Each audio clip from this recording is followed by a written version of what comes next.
ridiculous. I promise it's not one slide per word. So I'm Will Freeman. I'm one of those video games journalist types, guardian, observer, extrovert, blah, blah, blah. But in a way that isn't necessarily relevant to why I'm talking, because I guess aside from my job, the other thing I'm fairly heavily involved with as somebody who plays games is arcades. So, especially if I discount what games I have to play related to work, most of what I play is playing games on arcade hardware, down the actual arcade, or playing on arcade hardware at home. I'm one of those idiots who, rather than bother downloading a ROM, will buy something. That is one game, Pro Gear no Arashi, on the Capcom CPS2 system. And yeah, it can take up quite a lot of space. Did someone boo the Capcom CPS2 system? It was all. Yeah, it was all. Yeah. I bought something on the Taito G-Net as well, based on the PlayStation 1 motherboard for the fans of that format. So yeah, I'm into that kind of thing. This is my main console at home, a Super Gun. So that lets you plug arcade games into a television. I'm mid-90s enough to be a moderator on an old arcade forum. I collect a load of rubbish like promotional VHSs for arcades. But yeah, so I spend a lot of time engaged with arcade stuff and I guess tinkering with the soldering iron, which kind of links it to the previous talk. So yeah, I guess that's really my basis of experience here. And I'm here to talk about something quite close to my heart as somebody that plays games, which is the 1cc and the art of never continuing. So I will get around to explaining what that means. In fact, that's my favourite cardboard box for a arcade. It cost me about 35 to 40 quid for that cardboard box empty. So that's the kind of boring man I am. So yeah, I guess I should get on to what a 1cc is. And before I explain it, I guess, yeah, I'm hoping not everyone already knows everything about it, otherwise my talk's kind of redundant. But rather than ask if anyone knows what it means, has anybody got a 1cc? No. Yes, that means I've got some value to being here, although you don't get to go to sleep for the next 10, 15 minutes. So it is a 1 credit clear. That is in arcade games and many other games that follow the arcade tradition of you have usually 3 lives, right, at the beginning of a game, and you lose those 3 lives. You might earn 1 or 2 more during the game, but once you lose your first batch of lives, you get to the game over screen and usually the word continue and a timer counting down. And playing for 1cc means never continuing. You start the game from scratch. You start the game from scratch and you continue trying again and again to beat the entire game in 1 credit. That sometimes you put in a quid and it'll get you a credit, sometimes you put in a quid and it'll get you 3 credits. It's nothing to do with the number of coins. The 1cc is about beating a game in 1 credit. You never continue. Game over means game over. Anytime you're playing arcade games for score, it has to, almost without exception, it has to be a 1 credit play for it to be worthy of a tournament or on any kind of leaderboard or global leaderboard. I'm going to pick this up again. I don't understand these newfangled things that aren't bigger than an Xbox 360. So, yeah, but more than all of those kind of technical definitions of what a 1cc is, and I guess it's worth saying it's generally in Twitch games, it's generally in driving games, light gun games, schmucks 2D shooters, platformers, puzzle games, old kind of 1-screen grid stuff like Pac-Man. But yeah, more than all these kind of technical definitions, it's really both a gameplay and play style mindset and design discipline, and in a way it's a kind of genre, looking at genre from another direction. They're also damn hard to get. In fact, that huge game I lifted up for, Pro Gear, was my first 1cc. I think it's about 26, 27 minutes to play through, and it took me many dozens, if not hundreds of hours to get good enough to get the 1cc. So they're bloody difficult, and you have to be a bit of a sadomasochist. But more than that, they're quite a powerful force, perhaps through the failings of what a 1cc is, or people misunderstanding what a 1cc is. Speaking of misunderstanding, misunderstanding, it's not something kind of that you look at snobbily from the old arcade world that people beyond don't understand. I mean, this sign, written hastily in biro, is from the 2014 arcade event Stunfest. reminding people that when they sit down at a cab, they've got to use only 1 credit each time they play. I mean, to be fair to Stunfest, it's a brilliant event in France. You should go. It's the best arcade event I've ever been to, and it's about welcoming non-arcade gamers into the arcade. But still, there's this, you know, it's quite rare to go to an arcade event or tournament where you don't have to be reminded that you've got to play with 1 credit. And you know, this power the 1cc has, or at least people misunderstanding it, it can ruin a good game's reputation, it can possibly even be part of the downfall of the arcade, it can give certain genres a really difficult time. It's a hellishly difficult kind of design challenge and problem for game designers. And yeah, it's, I'd say, aside from a physical building in a public space where you play games, the 1cc, which I'll get into in more detail, is kind of as important to what arcade gaming is as that physical building, as the other people being there, perhaps. So yeah, I wanted to just talk about why 1cc is all these kind of things. First of all, by kind of going through how I'm quite crap at video games, but I've got enough of an ego to have only done backgrounds of games of 1cc before. So that's, anyway, yeah, no, I'm not going to describe everything, or I'll be talking too long as well. So yeah, arcade games is kind of quite a credible form of the video game form, and yet they are founded on the microtransactions, small payments for games, just like those pesky mobile games we all know and hate. The strange thing about arcade games is they're kind of really defined by they need you to put money through a slot and they need you to spend lots of money in small amounts, and yet that as a foundation for the arcade games, sort of, it was the foundation for some really high quality game design. You know, the basics are an arcade makes money by people putting money through slots. So you don't make games too easy, because if you beat a game first time, you're not going to spend much more money playing it again. But they also have to be compelling enough to play that the difficulty isn't off-putting. So the foundation, the monetization strategy of all things in arcade games is about something that's compelling and difficult, which is why I think arcade games are about the best kind of game there are. And back in the day, an arcade, when it wanted to make money, was happy for you to keep throwing money in, even if it was against 1 credit. But you know, if you wanted to complete a game by putting 25 quid through, the arcade's not going to complain. But that spawned this thing of players, by the 80s, really recognising beating a game in 1 credit as counting as beating it. It's, at the time, was unquestionably the most you could beat a game. And what's interesting there is that it kind of spawned the importance of player skill. At the same time, it became standard for leaderboards. So the kind of the 1 credit clear, or playing for 1cc as it's called, started to really kind of define the way arcades worked. And then at this point, games couldn't get harder or just get cheap. You know, there were examples of arcade games where there was a 50-50 random bit at the end where you might continue, carry on or not, and that put players off. So the way game developers approached this was, once people were just beating their games, they needed to give a player more to do within an individual credit. You know, how could a player do more than just beat a game in 1 credit?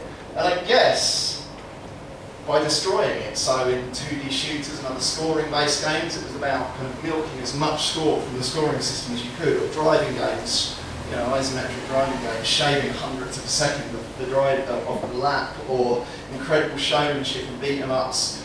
I should say now, competitive beat-em-up play, which I'm absolutely rubbish at. Kind of credits I used in a different way. So I'm really talking about single-player arcade gaming here. So yeah, as players wanted to get more depth and milk more from their 1 credit beating of a game, designers had to meet that by designing for it. So, I mean, again, I know 2D shooters well and as a genre, and they started to get absurdly complex by kind of the mid-90s with, you know, multiple combo and scoring meters. And there's games like Battle Garaga, which is going to turn 20 next year, and people are still finding out nuance about this kind of 2-3 button arcade game. Still finding out nuance of how to get more score, how it's insane things like suiciding and dying on purpose before you do anything else to reset the kind of game's approach to difficulty. And like, there's this enormous amount of depth put into games because of players wanting to get more and more out of the credit. Unfortunately, as designers and players began pushing each other with what the arcade structures playing for 1cc could do, arcades started to fade. We all started to play these things believe they're called consoles and PCs, and these devices without a slot to put a coin in the front. And so, yeah, as a result, I'm kind of guessing here, but it felt like the presence of the coin and the presence of the credit faded. And so suddenly there were these arcade games that spent 20 years kind of developing their depth for the players that were playing for 1cc, and suddenly people stopped knowing what a 1cc was about. And that shouldn't be a problem, but it kind of started to, well, help with the demise of arcades and sort of give genres real trouble in becoming anything more than a niche. So the opposite of 1ccing is credit feeding. I don't credit feed Ghost Squad, but that's the last game on 1cc, Flamingo Arcade in Hastings. It took me about 8 years. Credit feeding. I'm still pretty rubbish. Credit feeding is the opposite. So that's when you get to continue, you are just hitting continue, chucking new coins in, and I guess the problem if you credit feed is that you effectively have infinite lives. You effectively don't have to concentrate on the game. You don't have to put in the hours and start to learn its every nuance. And that's kind of what the designers or designers have built in for you to discover. You know, you can, if you're just credit feeding, you don't have to learn when to take a risk and when to play it safe. You don't have to build your strategy and kind of up your skills and invest the time. And really that's where the reward from beating a game with one credit comes from.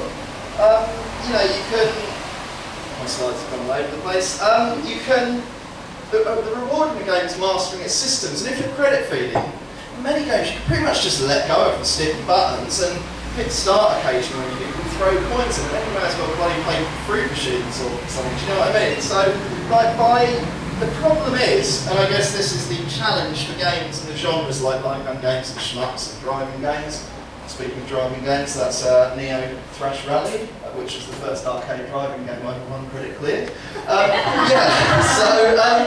You know, if players understandably are approaching a game like this, where when they get to the continue screen, they're just hitting continue and carrying on and not learning the amazing nuance of kind of Mario Kart style, how you manage the speed of your car, your players are missing out on the depth and substance and the point of your game and the effort you put in. And at the same time this was happening, and I guess the arcades that were still around, as players began to develop the credit feeding habit, queues got longer, visits to the arcade got more expensive, and you know, these, most importantly, all these various genres that don't have to have a 1cc equal structure, but often do, kind of started to lose a bit of their reputation and regard. It was easy, you know, I say this as a games journalist, it was easy for critics who didn't understand 1cc etiquette, this kind of strange player enforced rule that exists outside the code of the game. And critics were suddenly credit feeding.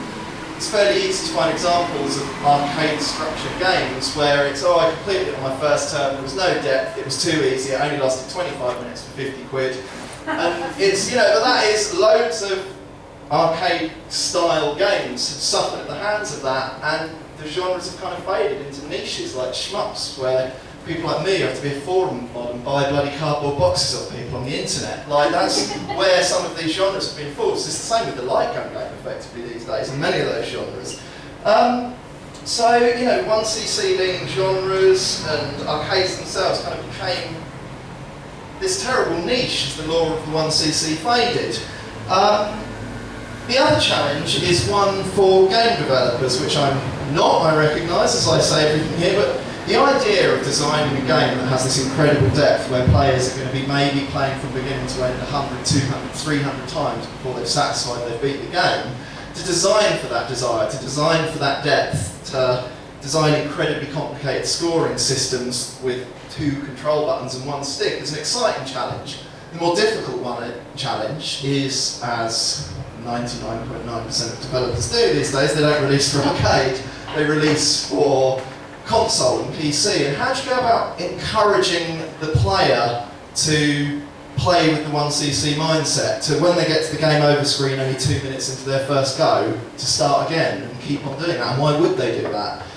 You can force it on a player, but then you're kind of smacking down most players from the beginning and ruining their experience. You can have as many kind of arcade leaning indie games do, very good indie games. You can have kind of open credits, free credits, but then you're encouraging people to credit feed and miss the purpose of your game.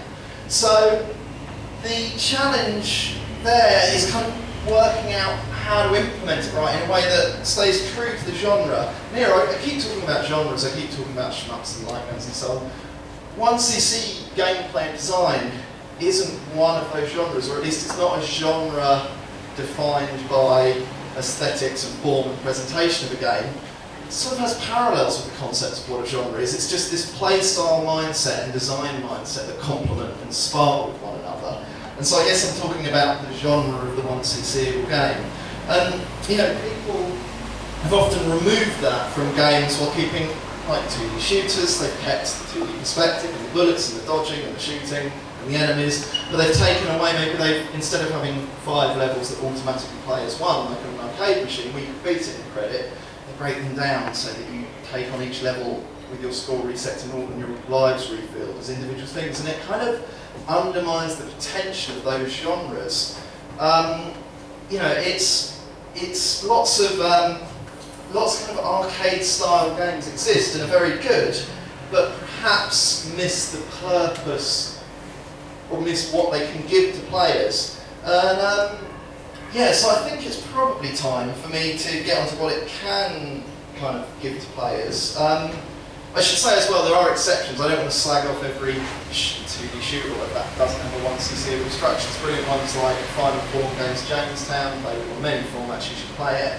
And that kind of balances a mix of arcade structuring and non-arcade structuring, so it's certainly possible. Yeah, these pesky 1cc's that people like me chase so excessively, they clearly, through a misunderstanding about them, cause genres and the very arcade itself woes. They kind of confuse critics, they can let down players who don't realise the way they should be playing.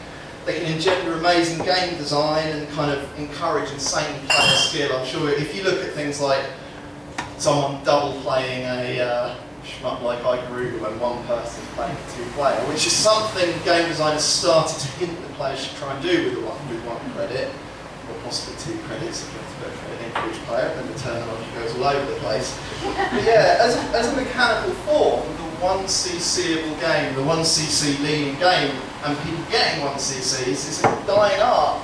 And that's a real shame because, again, it feels so important to what arcade gaming is about. And although, I'm the kind of person who chose to move to Hastings because I realised I could live in one place and have 3 arcades within a 5-minute walk, rather than living in London, which would be beneficial to my career. But most of us do struggle to get to arcades. But through playing 1cc, playing genres that complement the 1cc, you can really kind of still connect to the heritage of the arcade game.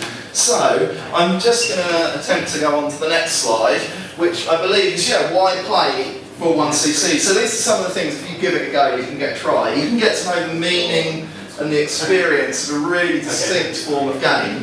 Like, you can engage, it's like playing for 1cc rather than just playing, rather than just credit feeding. It's a way of translating a layer of arcade games, which is really important to them as a form, and kind of enjoying and understanding them.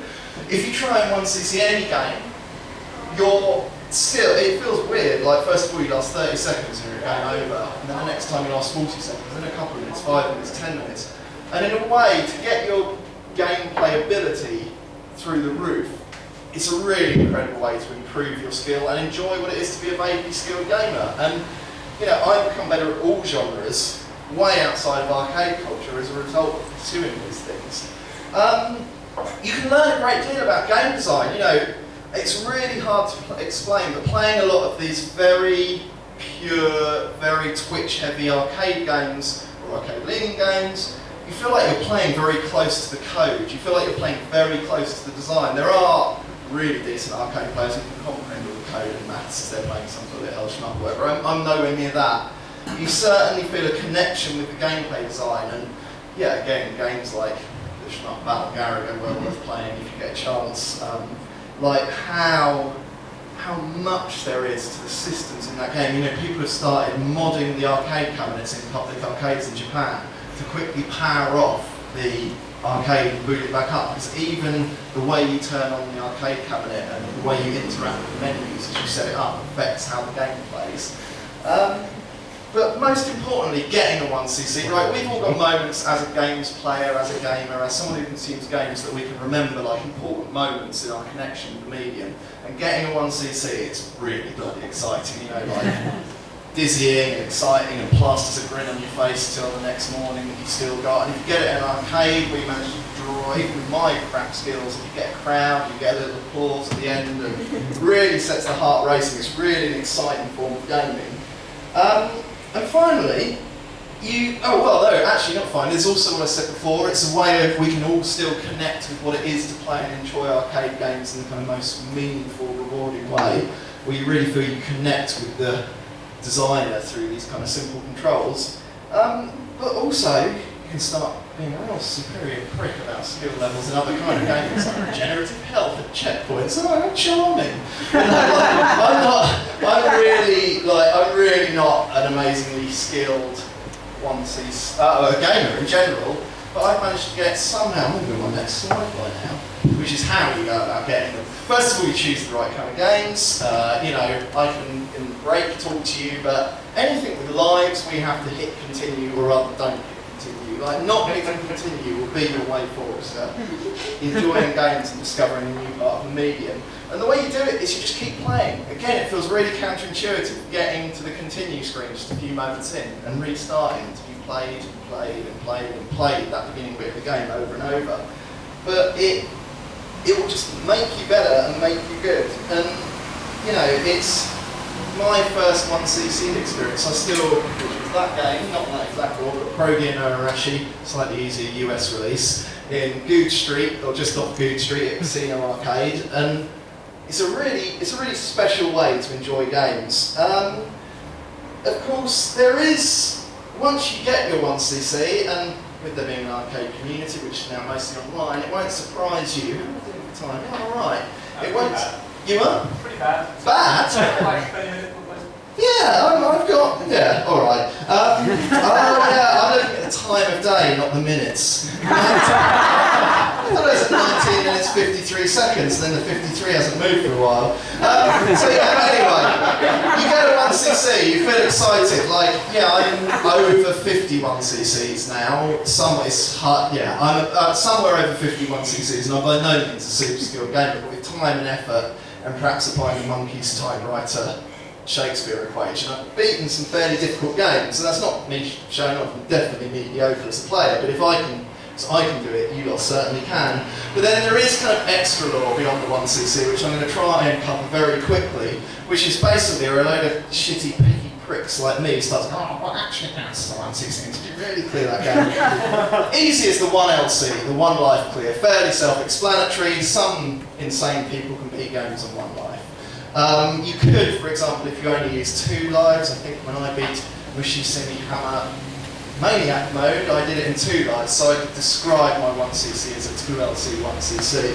Then you get to 2 alls, which is where it really goes apart, in that there's a lot of these arcade games have a second loop. You get to the end, you beat the final boss, you celebrate, and then usually it either says, oh, well, actually you didn't do well enough, game over, or it says, oh, you only used 1 life and only used 2 bombs, I'm going to unlock the second loop. And the game starts over again, with the difficulty through the roof from the beginning. So then you get terms like 2 all and 1 all, and then it gets really bloody confusing, and you get games that loop infinitely. So if a 1cc is clearing it, so that means you can have a 14 all but not have cleared it. I mean, there's no point in waffling in too much detail here, but it gets really bloody complicated and fussy. But, you know, once you start to be able to, I've got 1 2 all to my name, as in getting to the second loop of a game and getting to the end of it. And that just pushes the reward and the understanding of arcade game design, what a 1cc is even more. Finally, I just want to touch on the easy CC. Now, I've made that term up because the actual term in arcade language is, I think, quite a horrible one, which is a 1cc. I don't like what they're implying there. It just seems quite, I don't know, I'm a bloody wimp and I'm good at arcade games. But no, like there are notable games like Harmful Park on the Japanese PS1 that defaults on easy, and thus anyone can technically 1cc it on their first go. I mean, pretty much anyone. But if you're looking to kind of understand this style of gaming, don't go that route, because that's not where it gets rewarding. It gets rewarding when you tackle the challenge and you tackle games with kind of this depth and sublime design. And although I seem to have missed some major points of my talk by just my usual approach, you'll be pleased to know, Jake, got to the end. So just to say thanks so much for listening. That's the Sony PVM, the best commercially available television for playing arcade games at home on. Yeah, just go and try it. Like, if you want to still connect with what arcade gaming is, understand this particular style of gaming that's really distinct, develop a superiority complex about mainstream game genres, any of those kind of rewards, then just give it a go get a 1cc, and you can learn whether you're a game designer or just a player. You can learn and experience a whole other dimension, which is really important for the history of games and media as a whole. And that's me done. Thank you.